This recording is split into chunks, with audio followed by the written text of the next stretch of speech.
Mag-demo tayo ngayon ng peking pera at saka hindi peking pera. Ito yung piki, mga kaidol. Yung piki, pag pinan mo sa salami, sa may ano, yan mo. May kita mo yung 1,000.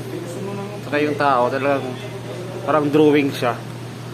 Saka matingkad siya sa tingkad yung kulay. Tapos parang kandila siya, parang mong karayon yung texture niya. Ito kasi naman talagang malutong. Ito hindi. Ito naman, nakilaman mo mga ka-idol yan, tingnan mo, pinag-iba ng sa tao. Kasama natin mga ka-idol, yung sa taas yun ang piki, yung sa baba yun ang original. Tingnan mo mga ka-idol, yan.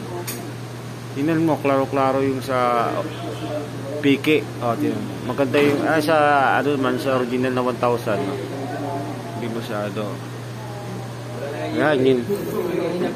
Ito yung piki rin to. Ayan.